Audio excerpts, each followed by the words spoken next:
I've been a trucker for over a decade, but the incident I'm about to share happened just a few years ago, and it's haunted me ever since.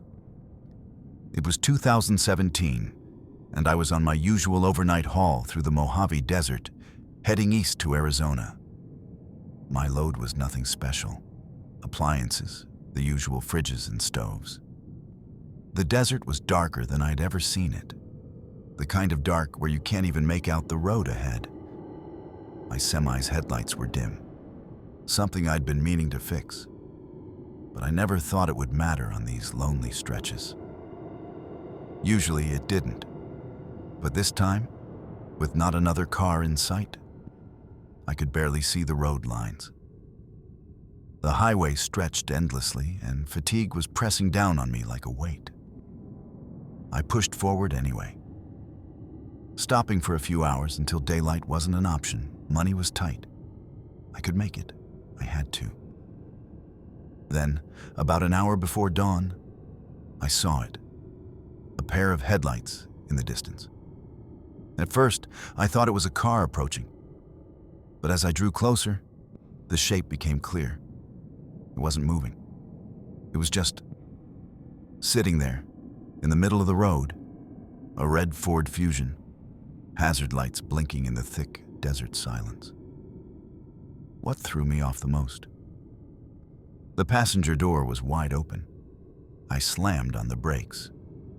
The truck screeched to a stop just a foot from the car. My heart skipped a beat. I didn't panic. Fear wasn't something I felt often. I've been in my share of brawls, seen enough trouble to keep my cool. But this was different. Maybe someone had car trouble, needed a jump. That's what I told myself. Carefully, I reversed the semi, pulled to the side, and stepped out into the desert night. The air was still. Too still, almost eerily quiet. No wind, no sound, just the rhythmic click of the car's hazard lights. I approached cautiously. The car looked brand new, the kind you'd drive to a family gathering. But inside, it was empty. Not a soul. I checked the back seat, even looked under the seats. Nothing. Just emptiness. My stomach tightened. There had to be someone out here. Someone had to be. I scanned the desert. Nothing. No sound, no movement. Just the dark road stretching into nothingness. The stillness felt wrong, unnatural, like the world had gone completely silent just for me. I glanced over my shoulder, half expecting someone to be standing there, watching. But there was nothing. Just darkness. My heartbeat quickened, though I had no reason to feel fear. It didn't make sense. I decided to step back, thinking it was time to get back in the truck and forget this whole thing. But then, something caught the corner of my eye. A slight movement. A shadow. I froze. My breath caught in my chest. The shape shifted again, just beyond the reach of my semi's headlights. My mind raced. Was it a person? Or just a trick of the desert? A play of shadows against my tired eyes? I told myself it was nothing. Just my imagination adjusting to the darkness. But a primal feeling gnawed at me. A whisper in the back of my mind. I wasn't alone.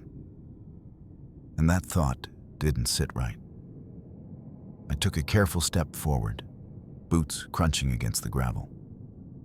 Eyes fixed on the car, I began slowly walking around it. The headlights illuminated the empty seats, the untouched interior. The air felt thick, the silence unbearable. Not even a breeze stirred the dust. I reached the front of the car and stopped. Everything seemed ordinary. Too ordinary. The interior was pristine. The keys were in the ignition, but the engine was off. A chill ran down my spine. In the last few minutes, I hadn't heard anything. Not a coyote, not a rattlesnake, nothing. That's when I noticed the trunk. The latch was slightly ajar. I thought, why not check it out? I didn't know what I expected. maybe some spare gear, maybe a few oddities. But something about this car told me it was more than just an abandoned vehicle. I moved to open the trunk. It wouldn't budge. Locked. I pulled the keys from the ignition and unlocked it. The click of the lock echoed through the silent desert. A bad feeling gnawed at me, but I pressed on. The trunk creaked open. I leaned in. Darkness stared back, but my semi's headlights cast just enough light to reveal 3 large, squishy-looking bags. The kind you'd toss trash in, or something far worse. I stepped closer, curiosity warring with dread. My heart pounded. A sick feeling rose in my throat. There was something off about those bags, something deeply wrong. I reached for one, my fingers brushing the damp, pliable surface. And then I heard it. A gunshot. The deafening crack ripped through the night, hitting me like a punch to the gut. My body jerked back, slamming into the side of the car. For a moment, I froze. Then, instinct took over. I bolted toward my truck without thinking. From the darkness came a voice. Grungy, raspy. "Hey!" It sounded closer, closing in. I didn't wait. I scrambled into the cab, hands shaking, fumbling with the ignition. The engine sputtered, then died. I cursed under my breath, slammed the gear shift into reverse. The truck roared to life. I glanced into the rearview mirror. My blood ran cold. A figure stood behind the car. Short, stocky, wild red hair, filthy overalls, worn-out boots. In his left hand, a small shovel. In his right, an old hunting rifle. For a moment, our eyes locked. I couldn't move. I didn't know what he was doing. But something about his expression felt off. It wasn't anger. It wasn't rage. It looked worried.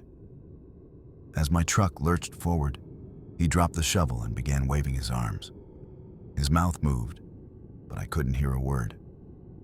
He was yelling something, but I didn't stop. Not for him. I wasn't sticking around to find out what he wanted. I floored the gas pedal. The semi roared to life, eating up the empty road. But even as I pulled away, a gnawing feeling crept in. Something was following me. I caught his figure in the rearview mirror, running for a few seconds before turning back toward the car. Still, I didn't let up. I pushed the truck harder than I should have, hands gripping the wheel until my knuckles ached and turned white. Minutes passed. I thought I was in the clear. I kept glancing in the mirror, expecting him to appear again. And then, out of nowhere, headlights. Fast, close, blinding. The car, it was right behind me. The lights flooded my mirrors, bright and relentless. My heart hammered against my chest, sinking with the truck's relentless thrum. The engine's roar drowned out everything else, but the image of that man chasing me wouldn't leave my mind. I checked the mirror again, trying to keep my eyes on the road while gauging the car's distance. It was almost too close for comfort. The horn blared, sharp, frantic. Panic seeped into me like ice in my veins. What the hell did this guy want? I tightened my grip on the wheel, jaw clenched, knuckles white. I thought about calling the police, but my mind was scrambled. I didn't know where I was, and stopping wasn't an option. If I did, I wasn't sure I'd make it out alive. I took a sharp turn to the left, hoping to throw him off. But the car followed, its headlights cutting through the desert night like a predator locked onto its prey. It wasn't just chasing me anymore. It was hunting me. The road ahead felt like it was tightening, closing in on me. I kept praying for some kind of break, anything that would let me escape. I slammed the accelerator again, pushing the truck harder than I ever had. I just needed distance, any distance. between me and this man. Then, as I glanced over my shoulder, the car did something that froze every drop of blood in my veins. It swerved in front of me, cutting me off, and slammed on the brakes. I stomped mine, barely avoiding a deadly collision. The truck screeched as I swerved, losing control for a split second. The red Ford crawled forward, forcing me to match its speed. I could see his face in the mirror now, eyes wide with desperation. He wasn't angry. He wasn't furious. He was scared, terrified, just like me. And then, flashing lights, a police cruiser appeared in the distance, slicing through the darkness like a beacon from above. I almost didn't believe it at first. But as it approached, relief crashed over me. Help. Finally. But the Ford didn't stop. It jerked violently to the side, the driver still desperate, still trying to force me to stop by any means necessary. The cruiser closed in fast. Suddenly, the red Ford veered off the road entirely, speeding straight into the desert. I pulled over and slammed the truck into park, my breath coming in short, broken bursts. The police cruiser pulled up beside me, sirens tapering into a dull hum. I jumped out before the officer even stepped out of his car. The words poured out. The chase, the man, the gunshot, everything. The officer listened quietly, his face flat and unreadable. When I finally finished, he just stared at me like I'd lost my mind. "Stay calm," he said, as if I hadn't just been inches from getting killed. "We'll look into it." I felt anger spike through me. "Look into it? Are you serious? That guy was following me. He almost rammed me off the damn road." But the cop barely reacted. He said he'd file a report, that they'd search the area once backup arrived. I didn't wait for him to finish. I was done with this place. Whatever was out there in that desert, whatever I had stumbled into that night, I wanted no part of it. The police eventually waved me off, promising they'd call if they found anything. But I knew better. They never called. As I drove away, trying to steady myself, I couldn't shake the feeling crawling up my spine. Something wasn't right. What had that man been doing out in the desert? And why had he chased me like that? I finished the delivery, but it felt like the longest haul of my life. The events of that night gnawed at me, replaying over and over. I couldn't get the image of him out of my head, his wild red hair, the shovel, the rifle, and that look in his eyes, like he was trying to warn me. But I never found out what he was trying to say.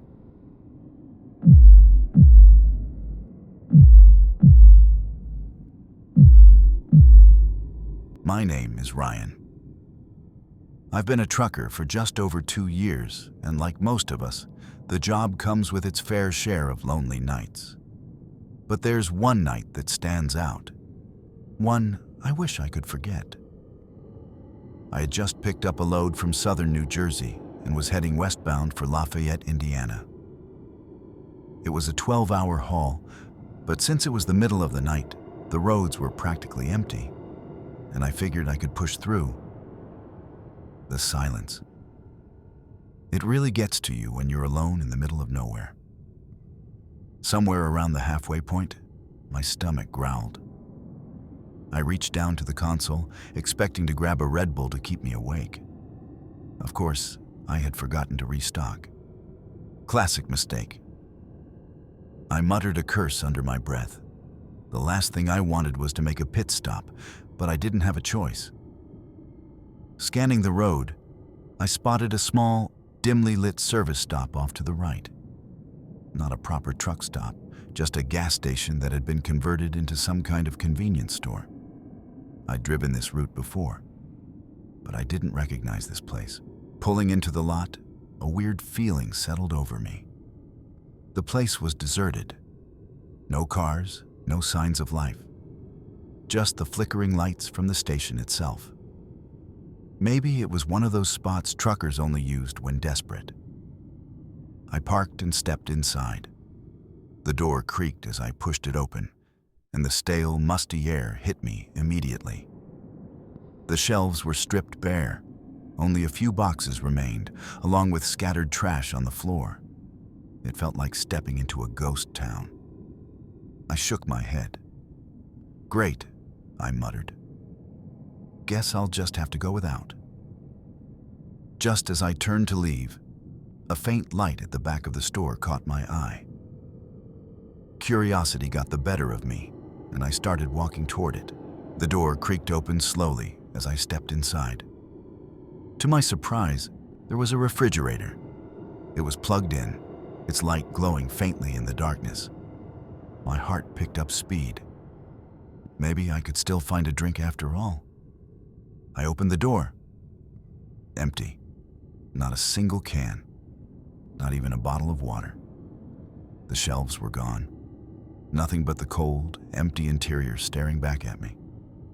I slammed the door shut, frustration bubbling up. As I turned to leave, I thought I heard something, a faint, distinct clatter coming from the main room of the store. My skin prickled. I froze, straining to listen. Silence.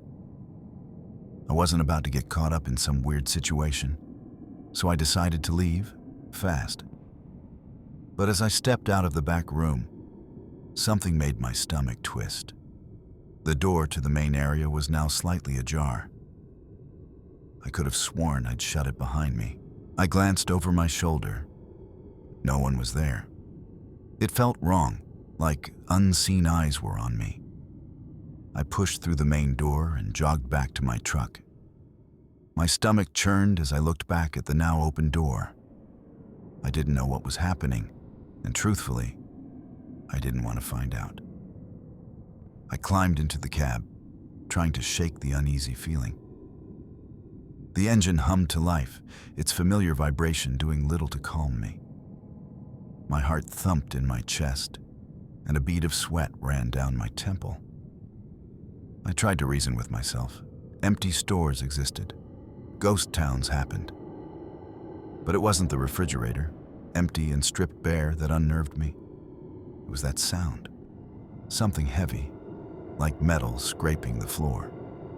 Just before I left, I glanced in the rearview mirror. Shadows from the trees flickered across the cab. Halfway out of the parking lot, my eyes kept darting back to the store.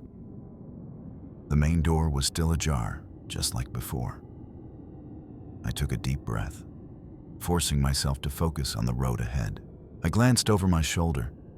No one was there. It felt wrong, like unseen eyes were on me. I pushed through the main door and jogged back to my truck. My stomach churned as I looked back at the now open door. I didn't know what was happening, and truthfully, I didn't want to find out. I climbed into the cab, trying to shake the uneasy feeling. The engine hummed to life, its familiar vibration doing little to calm me. My heart thumped in my chest, and a bead of sweat ran down my temple. I tried to reason with myself. Empty stores existed. Ghost towns happened. But it wasn't the refrigerator, empty and stripped bare, that unnerved me. It was that sound. Something heavy, like metal scraping the floor, just before I left. I glanced in the rearview mirror. Shadows from the trees flickered across the cab. Halfway out of the parking lot, my eyes kept darting back to the store. The main door was still ajar, just like before. I took a deep breath, forcing myself to focus on the road ahead. I didn't wait to find out who or what it was. Instinct took over. I slammed the accelerator and sped off, my headlights slicing through the night. I refused to look back, but I could still feel those eyes on me long after the store disappeared behind the trees. I didn't stop for the rest of the drive. Every time I glanced in the rearview mirror, I half expected that figure to be chasing after me. But there was nothing. just the endless black ribbon of road stretching into darkness. When I finally reached the next open convenience store, a real one this time, I could barely breathe. I grabbed a soda, chugged it down fast, and didn't linger for a second. Every instinct screamed at me to get back on the highway and put as much distance between myself and that cursed stop as possible. But deep down, I knew distance didn't matter. That store, that back room, and whoever or whatever was watching me. It had already left a mark. And no matter how many miles I drove, I couldn't shake the feeling that those eyes were still on me. Somewhere out there in the dark, I had been driving for what felt like an eternity. But the feeling of being watched never left me. Every mile, every curve of the road seemed to echo with the memory of that abandoned store. My hands gripped the wheel tight, my eyes darting between the road ahead and the rearview mirror. Then it happened. A shadow streaked across the highway, fast. I slammed on the brakes instinctively, my heart hammering. The truck skidded slightly on the asphalt, tires shrieking in protest. But when I peered into the darkness, there was nothing. I took a shaky breath, telling myself it was just my imagination. But deep down, I knew better. Something was out there. I reached for my phone again, hoping for a signal, but it was dead. The isolation gnawed at me, pressing in from all sides. I forced myself to keep going, eyes glued to the road. Then I saw it. A movement at the edge of my headlights. A figure stepping onto the asphalt from the roadside. I froze. A man. Or maybe more than one. He wasn't running. He was waiting. And as my truck rolled closer, he raised something. An arm? A weapon? I couldn't tell. Instinct took over. I slammed the accelerator down. The engine roared like a beast, trying to put distance between us. My heart raced, my mind screaming to survive. Then it happened. Something hit the truck. The passenger side window shattered with a deafening crack, spraying glass across the cab. My chest heaved, and a sharp pain in my arm reminded me how real this was. Someone had thrown something, or fired. I didn't wait to find out. I swerved, nearly losing control. The figures on the roadside were now clearer, 2, maybe 3, cloaked in dark clothes, moving with terrifying precision.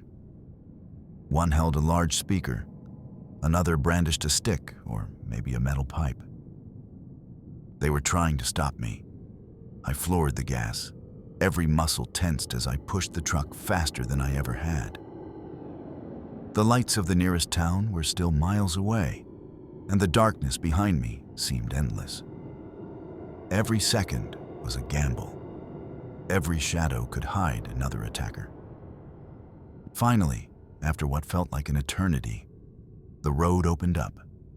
The neon glow of a truck stop appeared in the distance. Real civilization. Real people. I didn't dare glance back. Nothing mattered except getting there alive.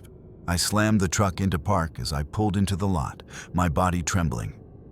I sat there for a long moment, trying to catch my breath, heart hammering in my chest. I called the police from the safety of the lot, explaining everything as best I could.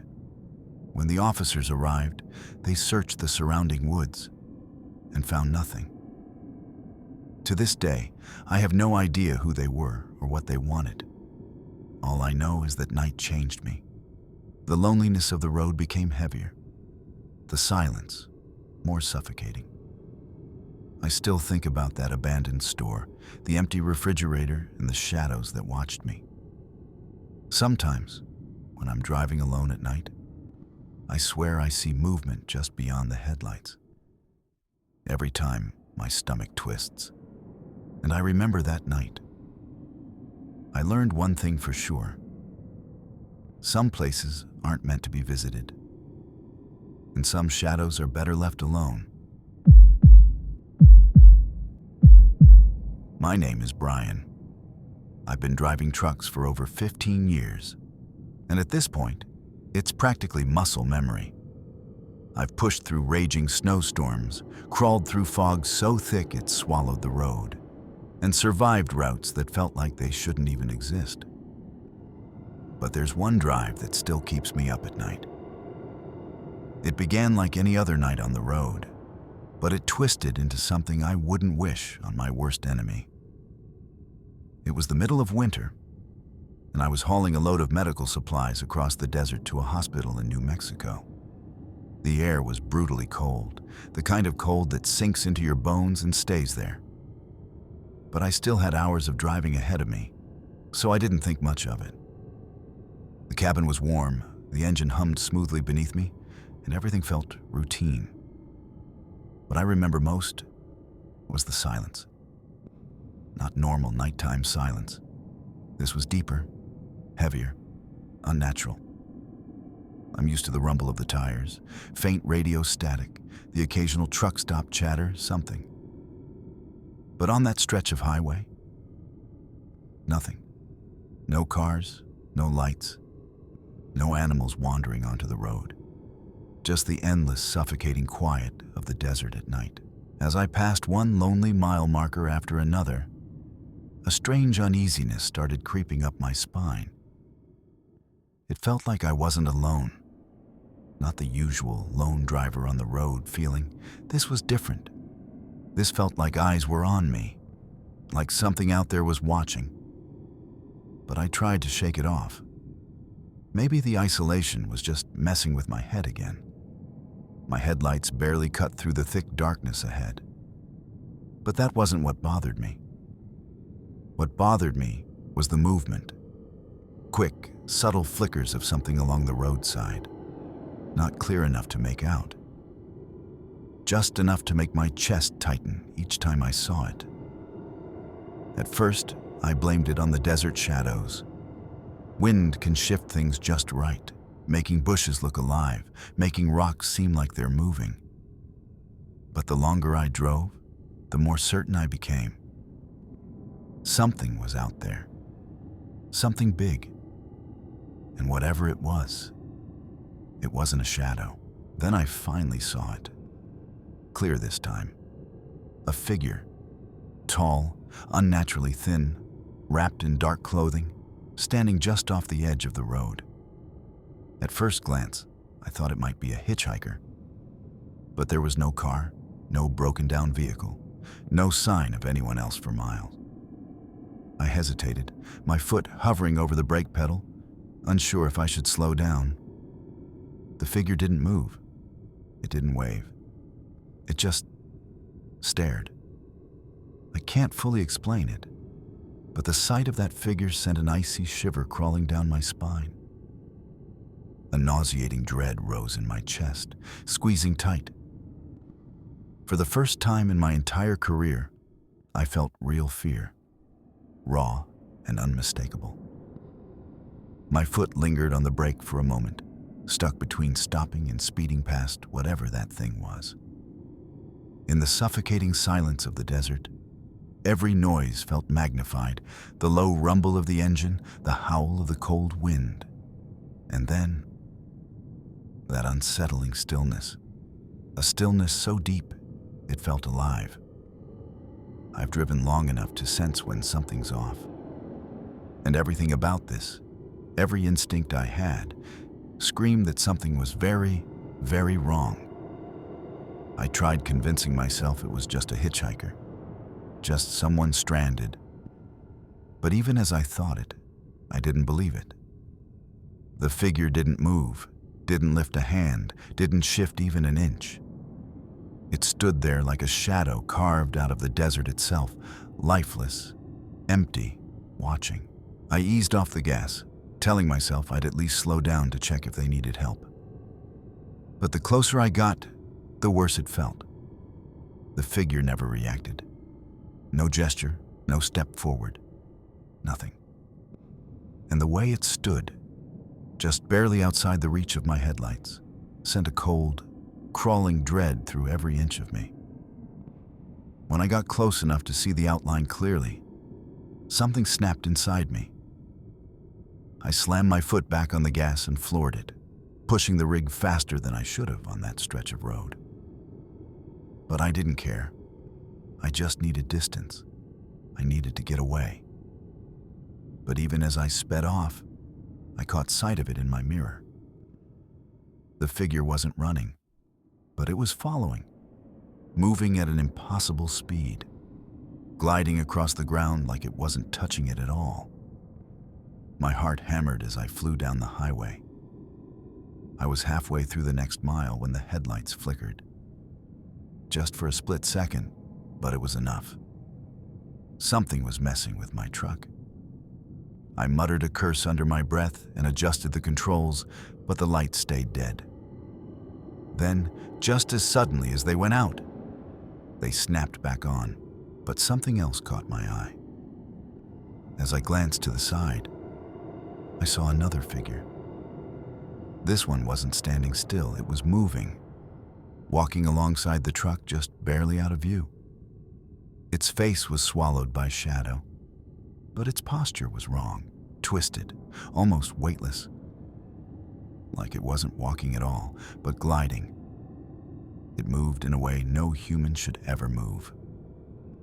I tightened my grip on the wheel, my heart hammering so hard I could feel it in my throat. This wasn't a person. This wasn't a hitchhiker. Whatever these things were, they weren't human. And I sure as hell wasn't sticking around to make sense of them. I slammed my foot down on the gas again, praying the truck had more speed to give. But the figure stayed with me. Even as the speedometer climbed higher, I saw it in the corner of the mirror, matching me perfectly, turning when I turned, never falling behind, never drifting away. The desert felt endless.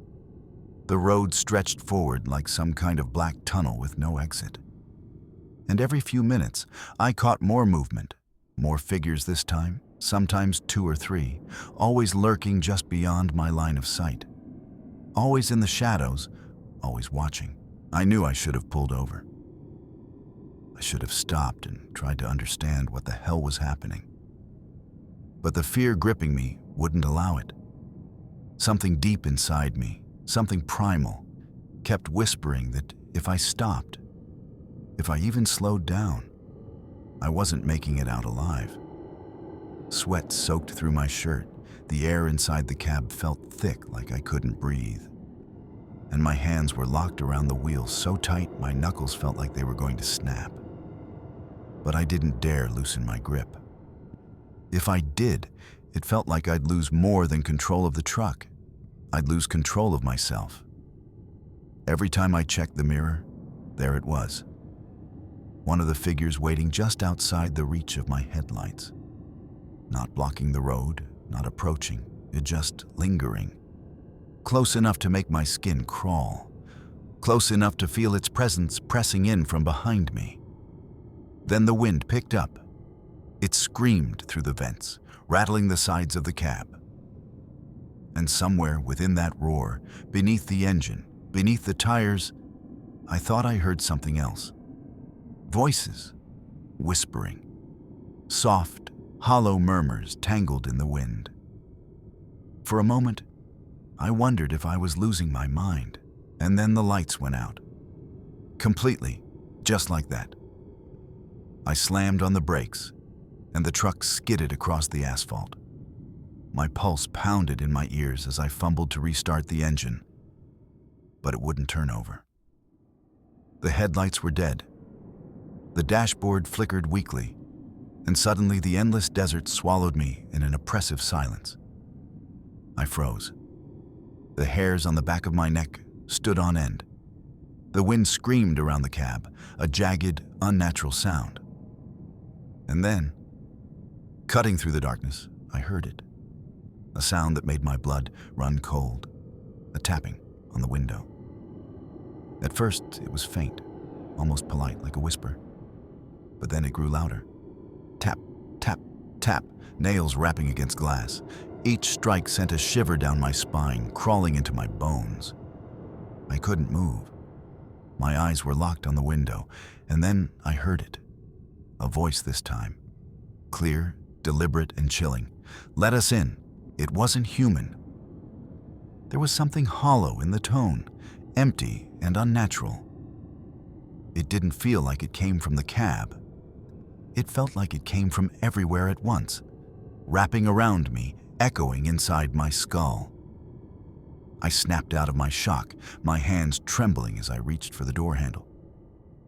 But before I could even touch it, the truck jerked forward. I looked up.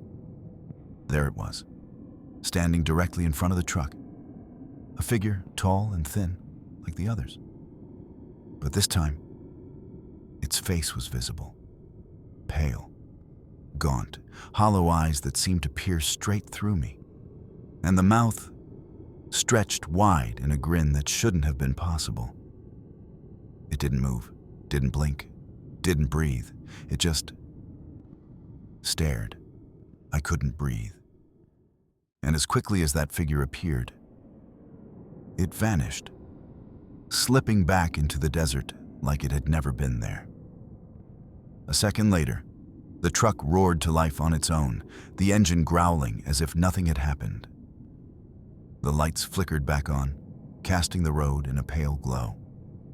The desert fell silent again, but the silence felt heavier now, tainted. But the damage was done. I couldn't shake the image of that face, burned into my mind like a scar. I wasn't sticking around to see if it came back. I shoved my foot down on the gas, harder than I ever had, and didn't dare look in the mirrors. I pushed the truck far past what it was built for and didn't ease up until I reached the first truck stop I could find, miles and miles down the highway.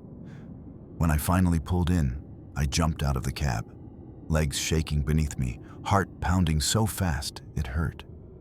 I needed people, noise, light, anything to prove I was still in the world of the living and not trapped in whatever nightmare I'd driven through out there.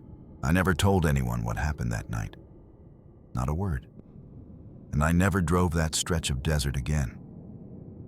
Some places are better left alone. But I still think about it, especially on the long, quiet nights when I'm alone in my cab. The memory of those figures, the way they moved, the feeling of being hunted, it all stays with me. And no matter how many years pass, I can't forget the voice I heard in the wind. Let us in.